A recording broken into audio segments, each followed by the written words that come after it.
ओम शांति। भगवत गीता श्लोक क्लास में आज का श्लोक नंबर है तीसरे अध्याय का 39वां श्लोक, अध्याय 3, श्लोक नंबर 39।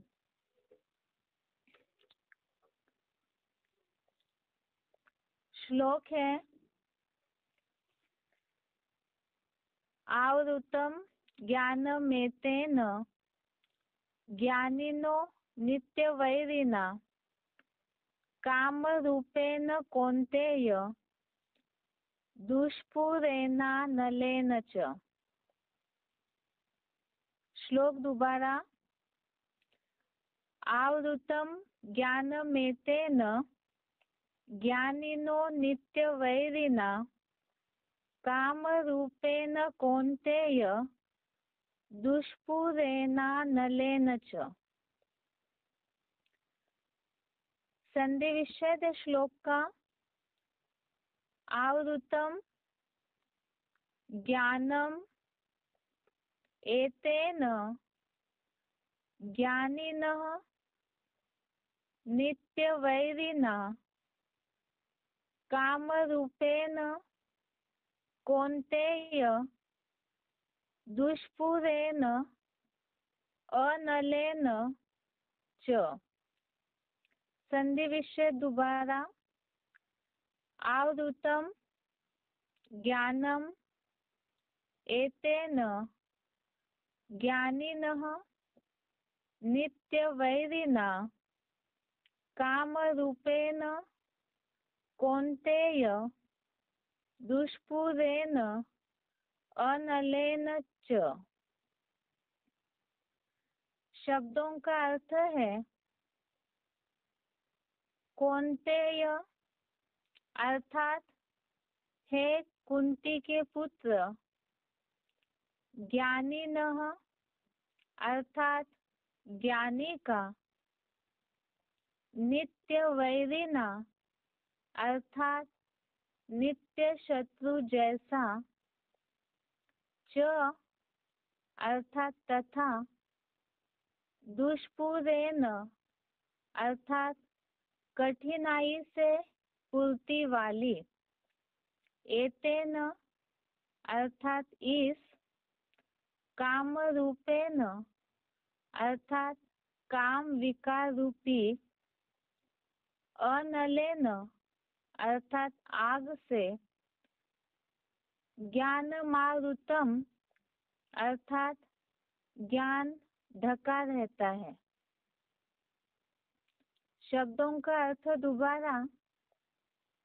कौन्तेय अर्थात हे कुंती के पुत्र, ज्ञानिनः अर्थात ज्ञानी का, नित्यवैरिणा अर्थात नित्य शत्रु जैसा, च अर्थात तथा, दुष्पूरेण अर्थात कठिनाई से पूर्ति वाली, एतेन अर्थात इस, काम रूपेण अर्थात काम विकार रूपी, अनलेन अर्थात आग से, ज्ञानमावृतम अर्थात ज्ञान ढका रहता है। श्लोक का अर्थ है हे कुंती के पुत्र, ज्ञानी का नित्य शत्रु जैसा तथा कठिनाई से पूर्ति वाली इस काम विकार रूपी आग से ज्ञान ढका रहता है।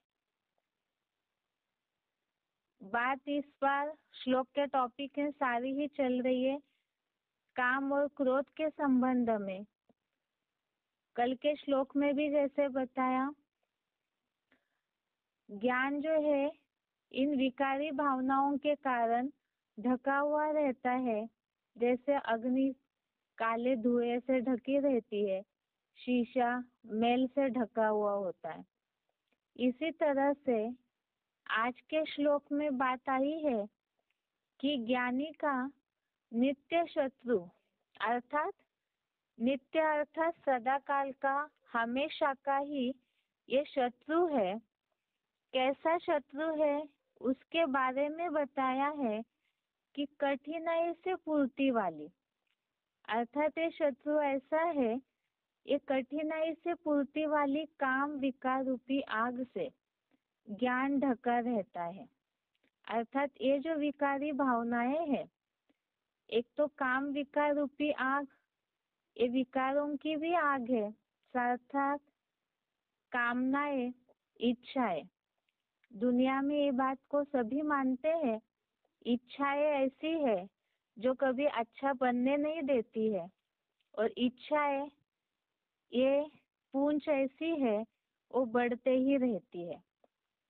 और काम विकार की आग जो है, ये कामना जो है वो आग की तरह एक बार शुरू हो जाती है तो उससे बताया कि उसकी पूर्ति नहीं होती, वो इच्छा का अंत नहीं होता है। इसीलिए ज्ञानी का सदा काल का ये विकारी भावनाएं, कामनाएं, ये हमेशा का ही शत्रु है। और इस आग से जैसे ज्ञान ढका रहता है। एक बार इसका क्लैरिफिकेशन सहित अर्थ देखते हैं। हे कुमुनत्ती, कुंती के पुत्र, अर्थात कुंती का नाम बताया, उसका स्पष्टीकरण बताया है। ज्ञानी का नित्य शत्रु जैसा तथा कठिनाई से पूर्ति वाली इस काम विकार रूपी बढ़वा नल की आग से चंचल मन में ज्ञान ढका रहता है। यहाँ जो काम विकार की बात आई है तो उसके आगे नोट के रूप में जो निशानी लगी हुई है उसका स्पष्टीकरण नीचे दिया हुआ है। काम विकार रूपी आग के लिए ही, इसलिए सच्ची गीता एडवांस ज्ञान के साप्ताहिक पाठ में नियम पूर्वक ब्रह्मचर्य अनिवार्य है, अन्यथा असुर या दैत्य ही बनेंगे। पहले तो हम श्लोक का अर्थ समझते हैं। जो यहाँ बताया है, ज्ञानी का नित्य शत्रु जैसा तथा कठिनाई से पूर्ति वाली इस काम विकार रूपी बढ़वा नल की आग से चंचल मन में ज्ञान ढका रहता है। ये बढ़वा नल ये समुद्र के बीच में लगने वाली एक आग है। इसे और अच्छी तरह से हम शिव बाबा से ही सिलेक्टेड पॉइंट में, जो VCD का पॉइंट में, उसे समझते हैं। बाकी ये भयंकर आग होती है जो समुद्र के बीच में लगने वाली है। इसी तरह से एक काम विकार रूपी आग भी ऐसी लग जाती है एक बार कि उसे बुझाना मुश्किल है। जैसे ऊपर भी शब्द आया, कठिनाई से पूर्ति वाली, और ऐसे विकारों की आग से चंचल मन हो जाता है तो उसमें ज्ञान ढक जाता है। क्योंकि जो मन चंचल है तो बुद्धि को भी अपनी तरफ खींच लेता है। बेसिक कोर्स में जिस तरह हमने मन बुद्धि के स्थिरता की बात को सीखा है, उस हिसाब से यहाँ पे द्वापर युग से ही अवस्था नीचे गिरने लगती है तो इंद्रिय सुखों में ही मनुष्य मग्न हो जाते हैं। इतने मग्न होते हैं कलयुगांत में कि मन बुद्धि जो है पूरी इंद्रियों के सुखों में ही अधीन हो जाती है। जैसे गरम तवे पर पानी छिटकाया जाए तो तुरंत उड़ के नष्ट हो जाता है। इसी तरह से ही ये विकारों की आग में ज्ञान का जो जल है वो टिकता नहीं है, बुद्धि से तुरंत उड़ जाता है। इसीलिए ही ज्ञान बोला हुआ है, नहीं ज्ञानेन सदृशम पवित्रमिह विद्यते। ज्ञान की जैसी पवित्र चीज तो दुनिया में कोई भी नहीं है। और जहाँ ऐसी चंचलता मन में भरी हुई है तो ये पवित्र ज्ञान जो है बुद्धि में स्थिर होके रह नहीं पाता है। नीचे जैसे बताया है, इसीलिए ही एडवांस ज्ञान लेते समय नियम पूर्वक ब्रह्मचर्य व्रत अनिवार्य है, अन्यथा असुर या दैत्य ही बनेंगे। भक्ति मार्ग में भी ऐसे होता है कि जब भी कोई साप्ताहिक पाठ किया जाता है, कोई भक्ति मार्गीय प्रथाएं निभाई जाती है, मंदिरों में जाते हैं तो भी पवित्रता को बहुत महत्व देते हैं, शुद्धता सफाई को महत्व देते हैं। इसी तरह से ज्ञान ग्रहण करते समय भी पवित्रता ब्रह्मचर्य के नियम पालन की आवश्यकता है। दूसरी बात, मुरलियों में हम सुनते हैं शिव बाबा से, असुर या दैत्य बनते कैसे हैं। शास्त्रों में कहानी दिखाई जाती है, जब सागर मंथन हुआ, अमृत निकला, जब वो बांटा जा रहा था तो छुप करके असुरों ने उस अमृत को लेने की, पीने की कोशिश की, पिए। असुर इसलिए बनते हैं क्योंकि अपनी धारणाएं, जो विकारी धारणाएं हैं, उन्हें छोड़ा भी नहीं और ज्ञान अमृत पीने लगते हैं, तो ज्ञान अमृत बुद्धि में ठहरता ही नहीं है। इसी तरह से यहाँ संगम युग में भी मुरलियों में, कई मुरलियों में शिव बाबा ने ये बात बोली है कि सोचते हैं, देखे इनको कैसे पता चलता है कि अगर हम गलत काम कर रहे, पवित्र नहीं भी रहते हैं, जाके हम सभा में बैठ जाते हैं, ब्राह्मणों की सभा में, तो इन्हें कैसे पता चलेगा। यहाँ जैसे कोर्स के हिसाब से बात बोली हुई है, और मुरलियों में तो बाबा जो भी ब्राह्मण पुरुषार्थी है उनके हिसाब से भी ये बात समझाते हैं कि इस तरह से अगर धारणाओं का पालन नहीं किया और ज्ञान भी लेते हैं तो पवित्रता का पालन न करने के कारण जिस तरह ज्ञान बुद्धि में बैठना है, वो ज्ञान की धारणा भी नहीं होगी, सही रीति से ज्ञान को समझेंगे भी नहीं, ना ही अपने कमियों को, विकारों को छोड़ा है, तो ज्ञान ऐसे आग लगी हुई बुद्धि में ठहरेगा ही नहीं। कल के श्लोक में भी जैसे बताया है कि ज्ञान ढक जाता है बुद्धि में, उसके लिए जो हमने पॉइंट समझे थे, ज्ञान बह जाता है, औरों को ज्ञान सुना नहीं सकते हैं।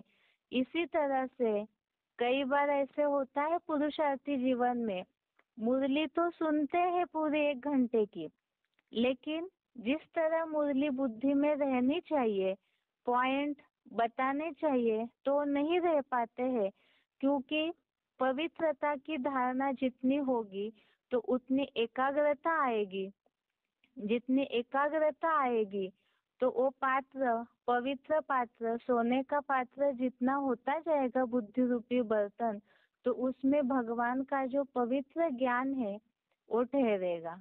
और अगर ऐसे नहीं है तो यहाँ इसीलिए खास बात बताई, ज्ञानी का ये नित्य शत्रु है, हमेशा का ही शत्रु है। इसीलिए ही भगवत गीता में भी भगवान ने अर्जुन को कई श्लोकों में ये बात बोली है कि बार बार अभ्यास करना है वैराग्य का। जैसे इसके पहले के श्लोकों में हमने देखा, ज्ञानी को अनासक्त होना है। चौथे अध्याय के श्लोक में भी एक श्लोक आया है, यस्य सर्वे समारंभा काम संकल्प वर्जिता, अर्थात संकल्प रूप में भी इस तरह की विकारी भावनाएं न हो, उसका भी त्याग होना चाहिए। जब संकल्प से ही त्याग करने के लिए भगवत गीता में डायरेक्शन दिया हुआ है, तो प्रैक्टिकल कर्मों की तो बात ही दूर हो जाती है। ये भी इसीलिए भगवान समझा रहे हैं क्योंकि ये आग है एक प्रकार की, और इस आग को पहले से ही इंद्रियों की चंचलता को कंट्रोल में रख के, साथ साथ मन को स्थिर करके, बुद्धि भी एकाग्र करके, इसका उपाय भी सब जानते हैं कि आत्मिक स्थिति में जितना स्थिर होंगे, देह भान से रहित होंगे, तो उतना ही ज्ञान बुद्धि में इमर्ज होता रहेगा। ये आज के श्लोक का अर्थ है। बढ़वा नल की आग। इस बात को और अच्छे से समझने के लिए श्लोक के उच्चारण के बाद एक बार पॉइंट सुनते हैं। पहले श्लोक का उच्चारण।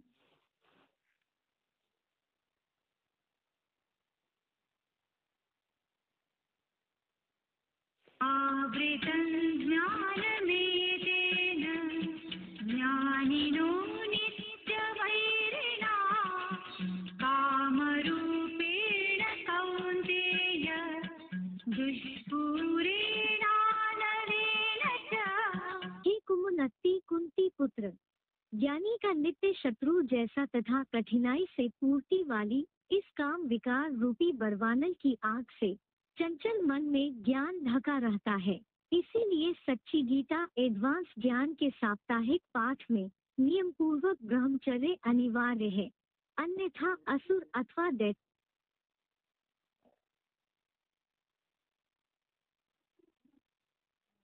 आवृतं ज्ञानमेतेन ज्ञानिनो नित्यवैरिणा कामरूपेण कौन्तेय दुष्पूरेणानलेन च।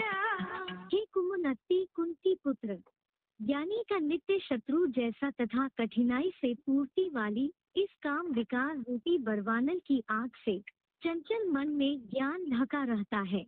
इसीलिए सच्ची गीता एडवांस ज्ञान के साप्ताहिक पाठ में नियम पूर्वक ब्रह्मचर्य अनिवार्य है, अन्यथा असुर अथवा दैत्य।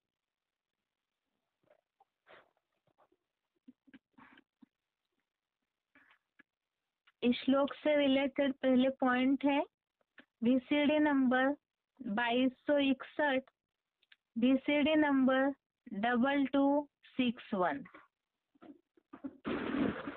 वे समझेंगे तो स्त्री पुरुष का बहाना आएगा।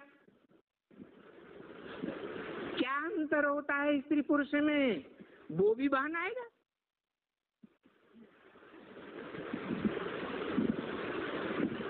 तो काम विकार पैदा हो गया।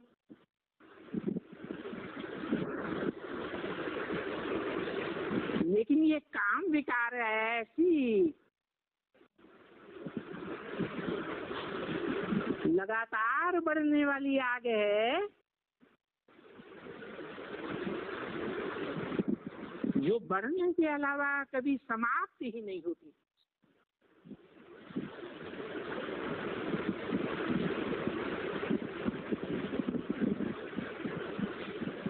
गीता में इसे कहा गया दुष्पूर्ण।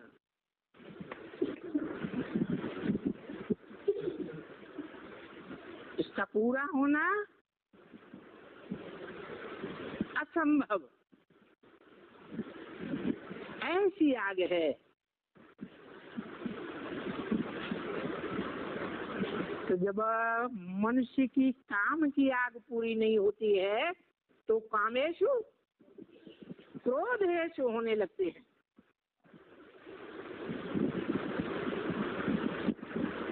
और जब क्रोध बहुत बढ़ जाता है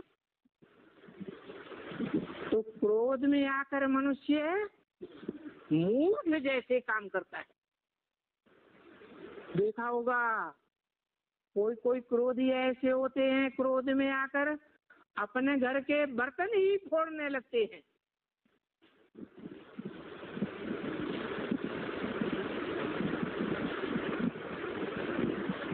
इसलिए गीता में लिखा है क्रोधात् भवति सम्मोह, संपूर्ण मूढ़ता आती है।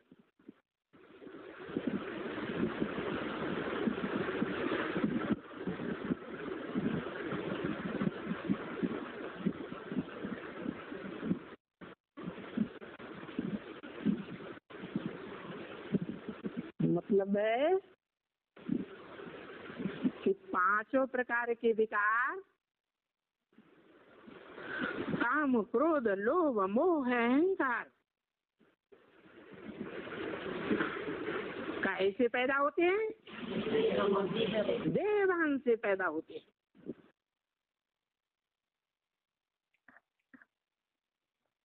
आगे का पॉइंट है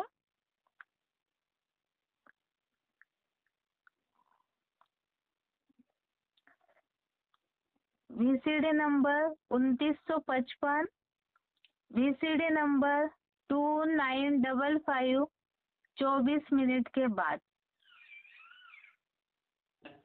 सूर्य जब विनाश होगा ना तो सूर्य विकराल रूप धारण करेगा, बहुत गर्म हो जाएगा। क्या?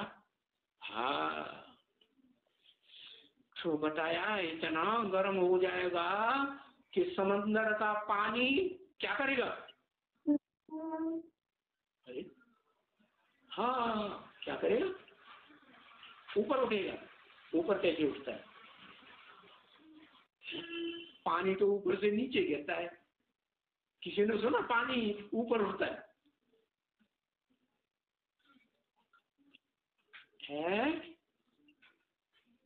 है? बाप भाप। हाँ अच्छा, भाप। हाँ अच्छा, बाप नहीं, भाप। हाँ ठीक है। तो भाप बन के ऊपर उठता है। तो ये तो ठीक है। भाप कब बनती है? जब डिग्री पानी की बहुत बढ़ जाती है, बहुत गर्म पानी हो जाता है ना, उसको कहते हैं बड़वा अनल। समंदर में अनल माने अग्नि, और बड़वा अनल माने बहुत बड़ी अग्नि। इससे बड़ी अग्नि और कोई होती। दावानल कहते हैं। दावानल माने जो जंगल में आग लगती है उसको कहते हैं दावानल। लेकिन जंगल में जो आग लगती है वो जंगल तो जमीन पर ही होगा ना, तो जंगल भी छोटा होगा। और समंदर तो पृथ्वी से 3 गुना 4 गुना बड़ा है। तो उसमें आग लगेगी तो कितनी बढ़ सकती है? सारे समंदर को घेर सकती कि नहीं? तो सूरज इतना तपेगा। अब सूरज भी, हाँ ऐसे नहीं समझना कि बेहद का सूरज नहीं, स्थूल सूरज भी इतना तपेगा, क्योंकि सूरज है बाप और पृथ्वी है क्या? हाँ, पृथ्वी है माता। तो माता में जब ये हाल होता है कि भाई उसके अंदर से आग फटती है, आग फटती है तो हृदय फाड़ के सारी आग बाहर आएगी कि नहीं? है, आती ना। भूकंप आते हैं ना, भूकंप आते हैं, ज्वालामुखी फटते हैं, तो सूरज भी जोर से गर्म होता है। इतना डिग्री गर्म होता है कि पृथ्वी के जंगल तो छोड़ो, उनमें तो आग लगेगी ही लगेगी। क्या? लेकिन जो समंदर है ना, सागर, उस सागर में ऐसी आग कभी नहीं लगती है।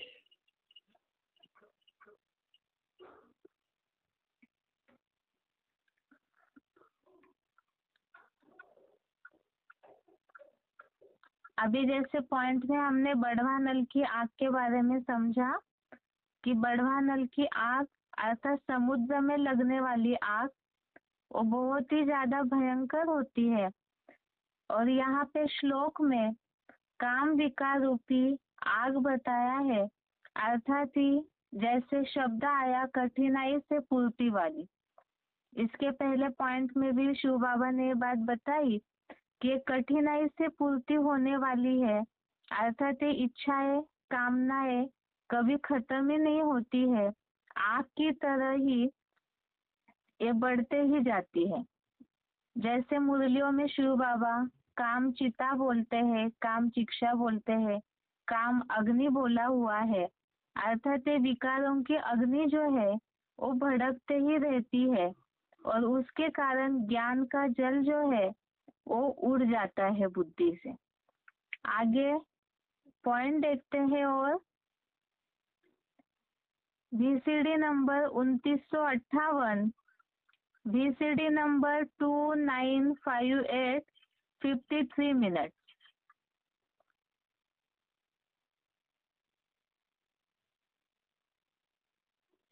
और आज की दुनिया में सब एक दूसरे को तन से, मन से, धन से, समय से, संपर्क से, संबंधियों से दुख ही दुख देते रहते हैं। कोई भी ऐसा नहीं है जो दुख दूसरों को देखने का उपक्रम, देने का उपक्रम न करता हो। हाँ, तो बताया हाँ कि ये जो फॉरेस्ट ऑफ थॉर्न्स है, इसको आग लगती है पहले पहले कामाग्नि से। क्या बात, ये कामाग्नि नई दुनिया स्वर्ग में होती है कि पुरानी दुनिया नरक में होती है? नरक में होती है। किसी ने सुना कि स्वर्ग में आग होती है? उसमें खाना पका के खाओ, ऐसा होता है? नहीं, वहां आग नहीं होती है।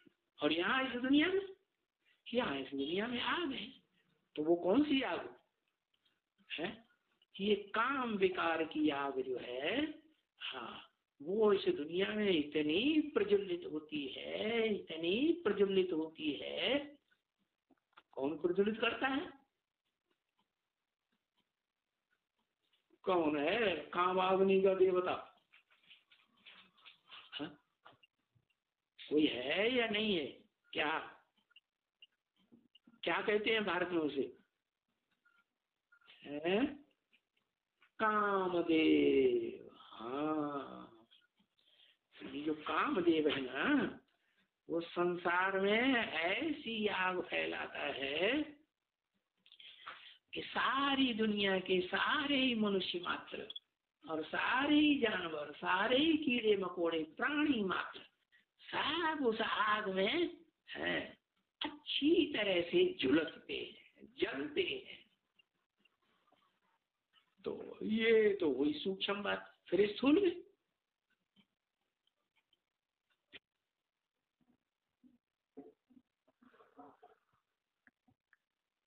अभी के पॉइंट में जैसे समझाया कि ये काम अग्नि है और कलयुग के अंत में सारी दुनिया ही इस काम की अग्नि में जलते रहती है। जैसे पहले पॉइंट में भी हमने समझा है कि काम की पूर्ति न होने से क्रोध आता है, साथ साथ पांचों विकार है। तो ये अग्नि जो है विकारों की, ये सारी दुनिया को ही चपेट में लेती है। जैसे मुरलियों में इस काम विकार की आग को ही विषय सागर बोला हुआ है।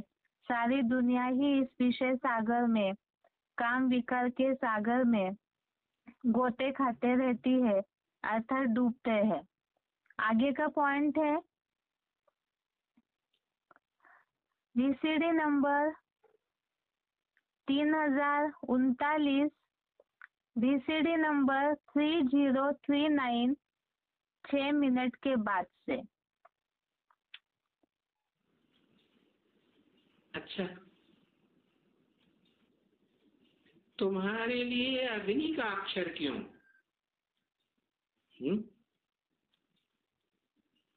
देखो, क्योंकि काम की शिक्षा पर चढ़ करके फिर काम की शिक्षा को भी अग्नि कहते हैं ना, वो भी अग्नि है और ये भी अग्नि है। तो ऐसे बैठ करके समझाते हैं कि भाई काम विकार की अग्नि पर चढ़ करके काला हो गई, और आग में जलने से काले हो जाते हैं ना, तो भेंट की जाती है कि बरोबर काम की अग्नि में जल करके काले हुए। तो बाप भी ऐसे कहते हैं बच्चों को, बच्चों के लिए हमारे पास जो बिल्कुल ही पवित्र थे, वे काम की इच्छा पर चढ़ने से काले बन गए। तो फिर उनको गोरा बनाना पड़े। कैसे? काम अग्नि से निकाले यो अग्नि में डाले।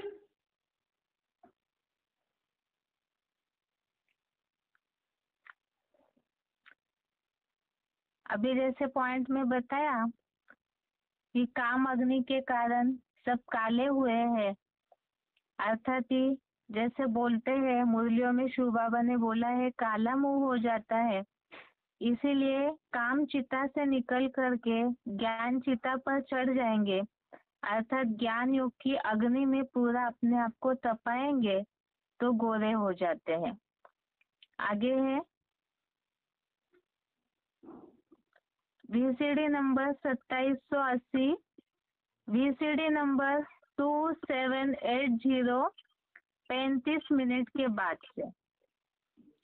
और बायां मार्ग के उल्टा मार्ग कौन सा हुआ? दाया मार्ग, माना सतयुग त्रेता में जाने का रास्ता बाप ही बताते हैं। तो पतित बनने का मार्ग तो यही है, क्या क्या है पतित बनने का मार्ग? पतित बनने का मार्ग है ये 5 विकार है, काम क्रोध लोभ मोह अहंकार। उनमें भी नंबर 1 कौन सा है? बड़ी इच्छा। काम माने कामना, बड़ी इच्छा होती है।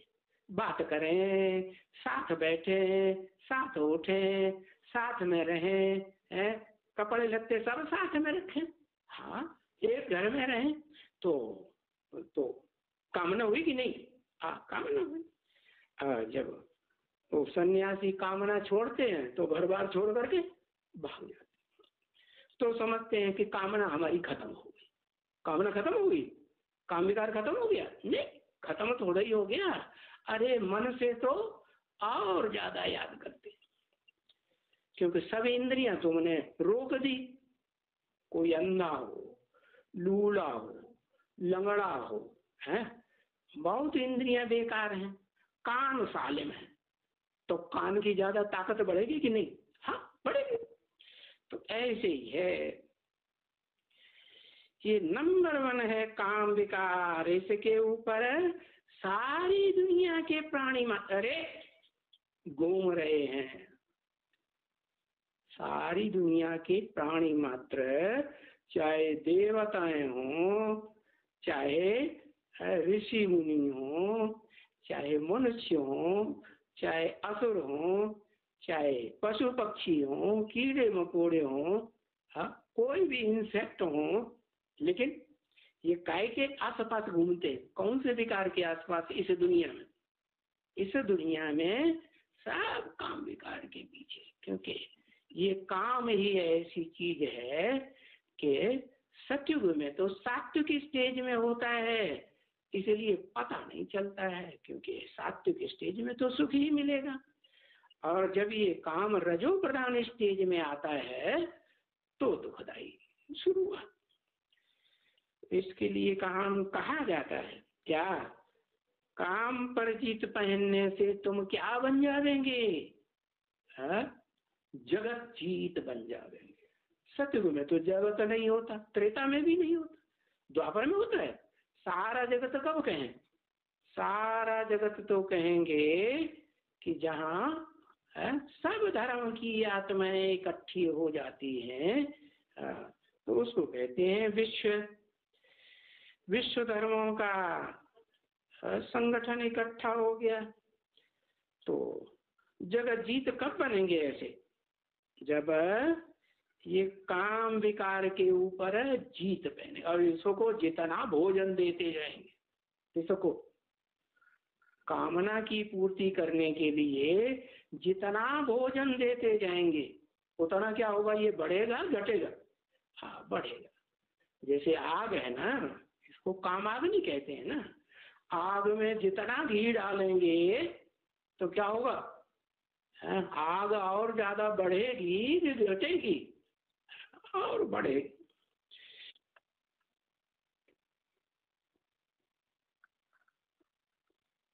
अभी के पॉइंट में जैसे बताया, यहाँ तो काम विकार अर्थात विकारों की आग है, तो ये जो कामनाएं हैं, इच्छाएं हैं, इनकी पूंछ, इनकी मांग जो है वो बहुत लंबी रहती है, वो कभी भी पूरी नहीं होती। इसलिए जैसे पॉइंट में भी शिव बाबा ने बताया, आग में अगर घी डालते हैं तो आग और भड़कती है। इसी तरह से कामनाएं हैं, उसका अंत नहीं होता है। जितना पूर्ति करते रहेंगे तो उतना ही वो बढ़ते रहती है। जो श्लोक में शब्द आया है कठिनाई से पूर्ति कर होने वाली, तो इस कारण से ही काम और उसके कारण निर्माण होने वाला क्रोध, ये दोनों शत्रु है, जिसके कारण से बुद्धि से ज्ञान ढक जाता है, या जैसे अभी पॉइंट में भी समझा था, ज्ञान उड़ जाता है बुद्धि से। आगे है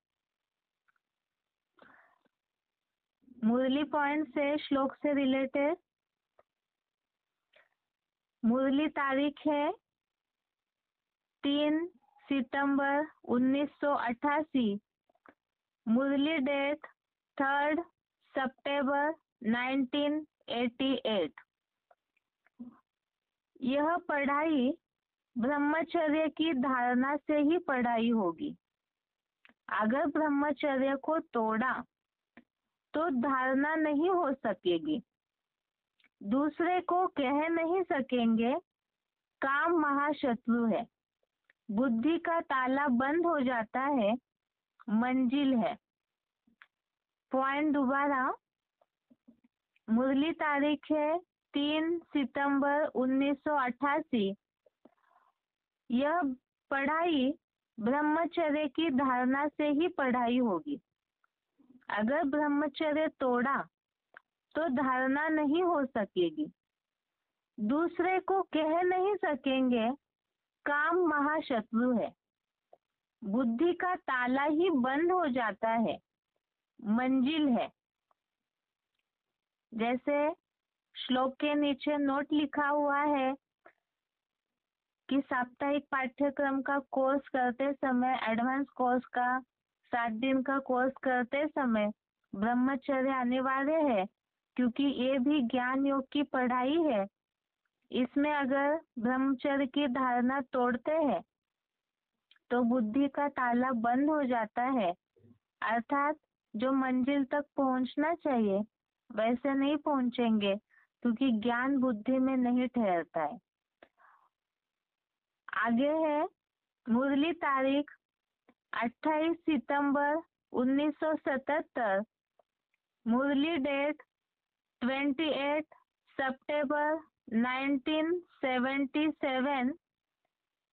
पॉइंट है, कहते भी है शेरनी का दूध सोने के बर्तन में ठहर सकता है। बाप भी कहते हैं प्यूरिटी बिगर कभी धारणा नहीं होगी। इसलिए इस काम महाशत्रु पर जीत पहनो। तुम पवित्र बनो, मेरे को पहचानो, तब तो बुद्धि का ताला खोलूं। जब तक पवित्र ब्राह्मण कुलभूषण न बनेंगे तो धारणा भी नहीं होगी। पॉइंट दोबारा, मुरली तारीख 28 सितंबर 1977। कहते भी है शेरनी का दूध सोने के बर्तन में ठहर सकता है। बाप भी कहते हैं प्यूरिटी बिगर कभी धारणा नहीं होगी। इसलिए इस काम महाशत्रु पर जीत पहनो। तुम पवित्र बनो, मेरे को पहचानो, तब तो बुद्धि का ताला खोलूं। जब तक पवित्र ब्राह्मण कुलभूषण न बनेंगे तो धारणा भी नहीं होगी। कल भी हमने ये पॉइंट इस रिलेटेड समझे थे। शेरनी का दूध अर्थात यहाँ शिव बाबा जिस तन द्वारा ज्ञान देते हैं तो वो ज्ञान पवित्र है, और वो सोने के सच्चे बर्तन में बुद्धि रूपी पात्र प्योर हो तभी उसमें ठहरेगा। इसीलिए शिव बाबा ने इसमें भी बताया है काम महाशत्रु पर जीत पहनो। आगे का पॉइंट है साकार मुरली तारीख 22 जनवरी 1987। मुरली डेट 22 जनवरी 1987 जब तक निर्विकारी हो न रहेंगे तब तक अविनाशी ज्ञान बुद्धि में बैठ न सके। बुद्धि का ताला खुलता ही तब है जब पवित्र रहते हैं। अपवित्र बनने से सब बुद्धि से निकल जाएगा। पॉइंट दोबारा, मुरली तारीख 22 जनवरी 1987 जब तक निर्विकारी हो न रहेंगे तब तक अविनाशी ज्ञान बुद्धि में बैठ न सके। बुद्धि का ताला खुलता ही तब है जब पवित्र रहते हैं। अपवित्र बनने से सब बुद्धि से निकल जाएगा। इसमें भी बता दिया, बुद्धि का ताला तभी खुलेगा जब पवित्र रहते हैं। मुरलियों में जैसे शिव बाबा बोलते हैं गोडरेज का लॉक सबके बुद्धि में लगा हुआ है, तो भगवान की ज्ञान की रोशनी, ज्ञान की किरणें बुद्धि में तभी जाएगी जब बुद्धि पवित्र होगी। इसी के लिए बताया है, अब अपवित्र बनने से बुद्धि से सारा ज्ञान निकल जाता है। आगे का पॉइंट है, मुरली तारीख 29 अप्रैल 1987, मुरली डेट 29 अप्रैल 1987। जो ज्ञान अमृत पीकर फिर जाकर विष पीते हैं उनको भस्मासुर कहा जाता है। यह है भस्मासुरों की दुनिया। पॉइंट दोबारा, मुरली तारीख 29 अप्रैल 1987। जो ज्ञान अमृत पीकर फिर जाकर विष पीते हैं उनको भस्मासुर कहा जाता है। यह है भस्मासुरों की दुनिया। पॉइंट में जैसे श्लोक में बात आई है कि पवित्रता का पालन न करें तो असुर या दैत्य बनेंगे। पॉइंट में भी यही बात बताई, विष पीना अर्थात ही विकारों का विष है। तो ऐसे विष पीते हैं तो इससे भस्मासुर ही कहे जाएंगे, भस्मासुर ही बनते हैं। और शास्त्रों में भी जैसे राहु केतु की बात आती है कि छुप करके अमृत पिया तो उससे असुर है, अपने अवगुण नहीं छोड़े हैं, अर्थात विकारी भावनाओं को नहीं छोड़ा है, तो ज्ञान जिस तरह से बैठना चाहिए वो बुद्धि में नहीं बैठेगा। इसीलिए बताया असुर बनते हैं। ये आज का श्लोक हो गया, इससे रिलेटेड पॉइंट्स हो गए। अभी आगे बेसिक कोर्स।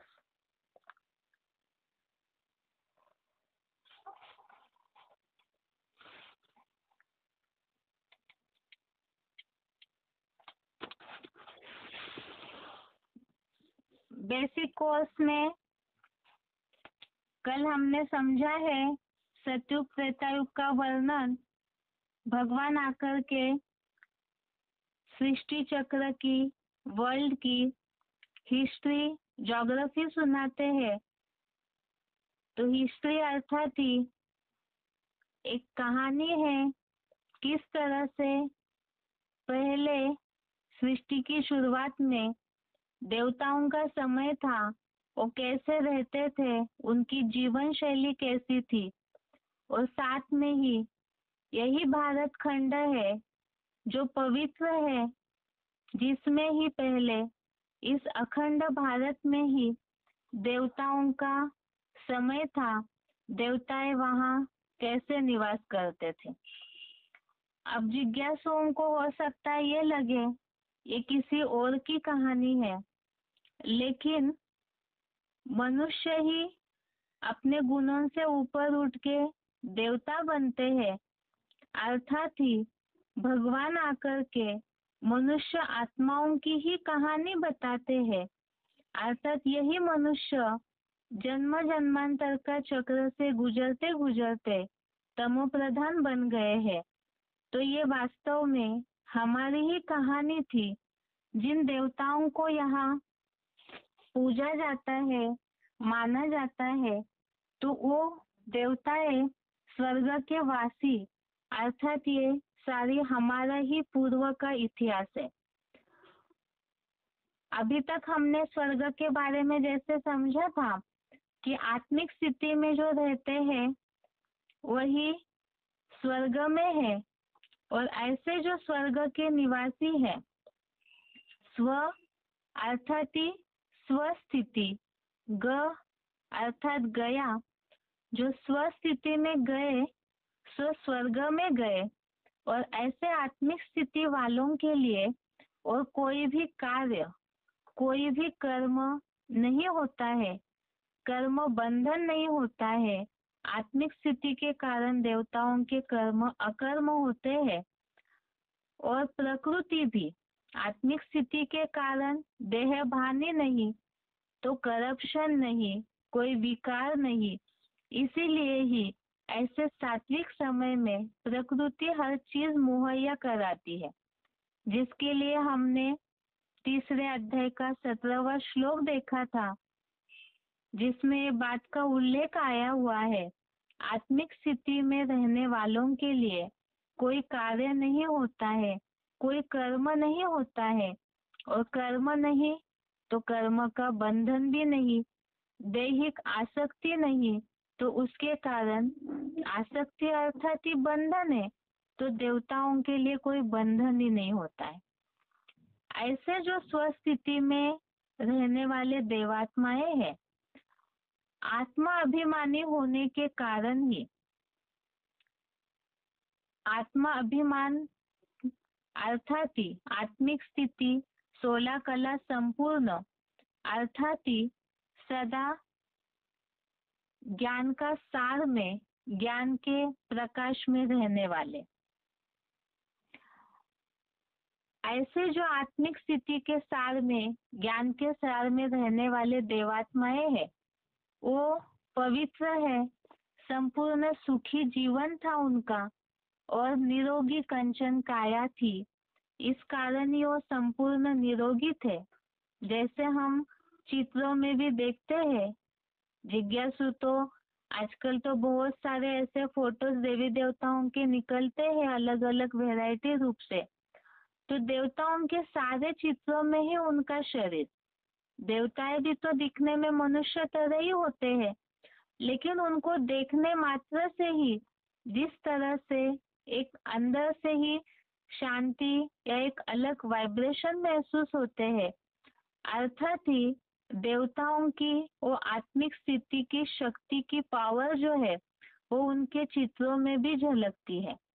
ऐसे वो सुखी और पूरी तरह से पवित्र जीवन देवताएं बिताते थे, तो वही स्वर्ग कहा जाता था। अब सतयुग और त्रेता युग में मिलकर के सत्व प्रधान और सतो सामान्य अवस्था है, और इन्हीं लक्षणों को गीता में सत्व गुण के रूप में उल्लेख किया हुआ है। अब ये बात, प्रश्न ये उठता है कि गीता में इस तरह होने का कारण क्या है। पहले तो गीता में जो उल्लेख आया है सत्व गुण का, उसे समझते हैं कि देवताओं के इस स्थिति का वर्णन ही भगवत गीता में आया हुआ है 14वें अध्याय का 6वां श्लोक। अध्याय 14 श्लोक नंबर 6, जिन्हें स्लाइड दिख रही है वो देख पा रहे होंगे, श्लोक में कुछ शब्दों को हाईलाइट किया हुआ है। पहले तो श्लोक पढ़ते हैं, हो सकता है छोटे फोन वाले केवल किताब में देखेंगे इस श्लोक को, इसीलिए श्लोक पढ़ते हैं। 14वें अध्याय का 6वां श्लोक है, तत्र सत्वम निर्मलत्वात् प्रकाशकम अनामयम सुख संगेन बध्नाति ज्ञान संगेन चानघ। इसमें सत्वम निर्मलत्वात् प्रकाशकम अनामयम सुख संज्ञेन, ये शब्दों में हाईलाइट किया हुआ है। नीचे श्लोक का अर्थ है, निर्मल होने से ज्ञान प्रकाश व रोग रहित सत्व गुण ज्ञान की आसक्ति द्वारा सुखासक्ति से बांधता है।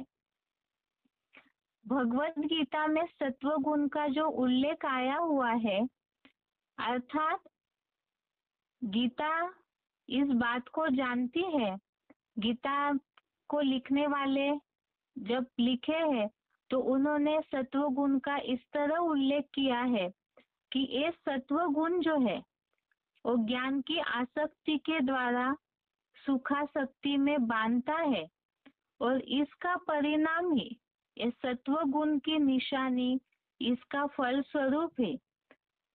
जो जीवन शैली है वो बताई हुई है निर्मल होने से, अर्थात जहाँ मैल का नामो निशान नहीं, निर्मल है, ज्ञान प्रकाश से युक्त है और रोग रहित, अनामयम अर्थात रोग रहित।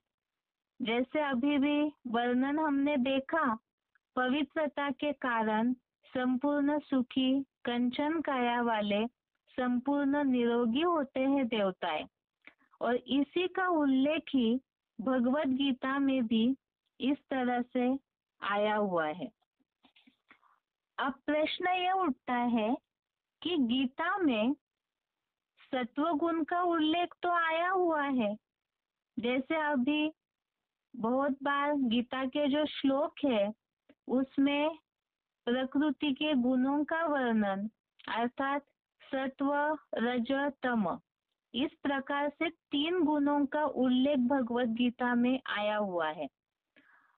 भगवान आकर के 4 युगों का रहस्य बताते हैं तो चारों युगों में 4 गुण बताए हैं, और ये भी एक स्वाभाविक बात है। 4 युगों में डिवाइड किया है, सृष्टि को भाग किए हुए हैं, तो चारों युगों में अंतर है और इसीलिए चारों युगों के 4 गुण है।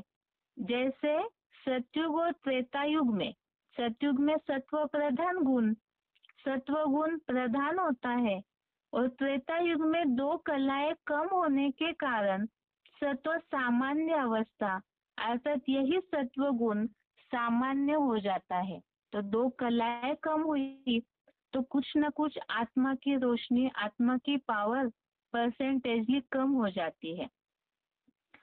लेकिन प्रश्न यह है कि भगवत गीता में इस तरह से 3 ही गुणों का उल्लेख क्यों आया? फिर गीता में ये बात स्पष्ट क्यों नहीं है? जैसे हमने अभी तक जो देखा है कोर्स में, ये उल्लेख तो गीता में है कि 2 भूत सर्गो लोके अस्मिन, अर्थात देवताओं की और आसुरों की दोनों भी प्राणी इसी सृष्टि पर है। कई ऐसे अध्याय है, जैसे 3रे अध्याय में आत्मिक स्थिति का वर्णन आया है। 14वां जो अध्याय है इसमें अभी हमने श्लोक देखा, सत्व गुण का उल्लेख आया है, जिसमें सत्व गुण से निर्मल होते हैं, ज्ञान प्रकाश वाले होते हैं, इस तरह से उल्लेख आया हुआ है। लेकिन गीता में इस तरह से जो अलग अलग रीति से अलग अलग अध्याय में बातें आई है, तो वो बातों से गीता पाठी बहुत ऐसे हैं जो अच्छी तरह से गीता पढ़ते हैं, धारणाएं भी करते हैं, तो ये सोचते हैं गीता पढ़ने वाले कि यही हमारे जीवन का सार है। वास्तव में भगवत गीता में जो सत्व गुण की महानता बताई है कि पूरा ज्ञान प्रकाश वाले होंगे, रोग रहित होंगे, तो केवल गीता पाठ पढ़ने मात्र से ही कोई अभी तक ऐसे निरोगी तो हुआ नहीं है। अर्थात गीता ऐसे कोई विशेष सत्व गुण का महत्व बता रही है, लेकिन इस कारण से उस गुण को जीवन में अपना नहीं पाते हैं अभी के समय के लोग, क्योंकि गीता में समय का स्पष्ट उल्लेख, जैसे लिंक वाइज पूरा सेटिंग वाइज गीता में जो बातें आनी चाहिए वो नहीं मिल रही है।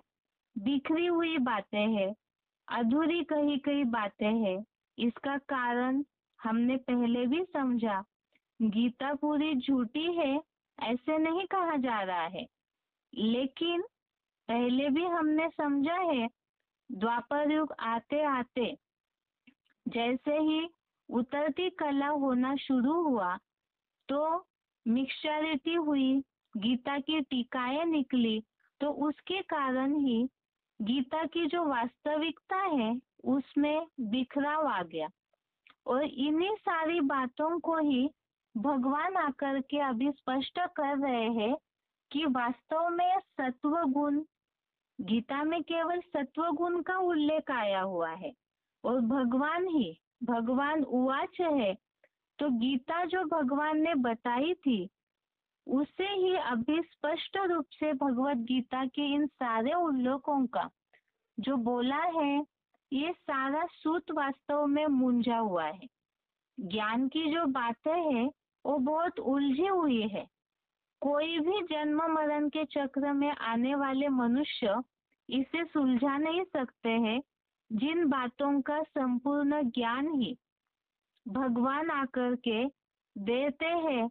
और यही जो सत्व गुण की बातें हैं, तो स्वर्ग कब था, देवताएं कब थे। भगवत गीता में देवताएं असुरों की सृष्टि बताई, लेकिन उसका एक्यूरेट समय का स्पष्ट उल्लेख नहीं है। लक्षण सत्व गुण वालों के अच्छे बताए, लेकिन समय का स्पष्ट उल्लेख नहीं, स्थान का स्पष्ट उल्लेख नहीं, क्योंकि लिखने वालों को ये बात क्लियर नहीं हुई। और वो सारे रहस्य ही भगवान आकर के अभी खोलते हैं। तो ये स्वर्ग का वर्णन हो गया, जिसमें पूरी तरह से देवताओं का इतिहास बताया है। ये वास्तव में ही हमारा ही मनुष्य आत्माओं का इतिहास है कि किस तरह से देवताएं पहले स्वर्ग में थे। इसी सृष्टि पर सत्व गुण बढ़ने पर देवताएं अपनी पूरी तरह से आत्मिक स्थिति की पावर के साथ, कला संपन्न स्थिति के साथ प्रकृति के उस खुशहाल जीवन को जी रहे थे। लेकिन जन्म मरण का चक्र तो अविरत चलते रहता है। तो सतयुग त्रेता युग से आत्माएं नीचे उतरते गए तो द्वापर युग शुरू हुआ।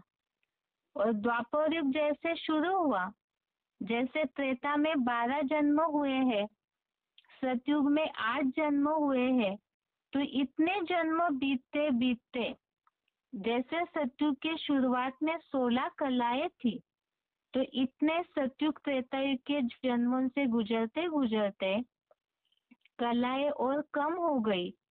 जैसे त्रेता में 2 कलाएं कम हुई, 14 कलाएं थी, तो द्वापर युग में और कलाएं त्रेता के अंत तक घटती है, 6 कलाएं कम हो जाती है। अर्थात टोटल सतयुग त्रेता युग मिलकर के 8 कलाएं कम हुई और द्वापर युग में 8 कलाएं रह जाती है।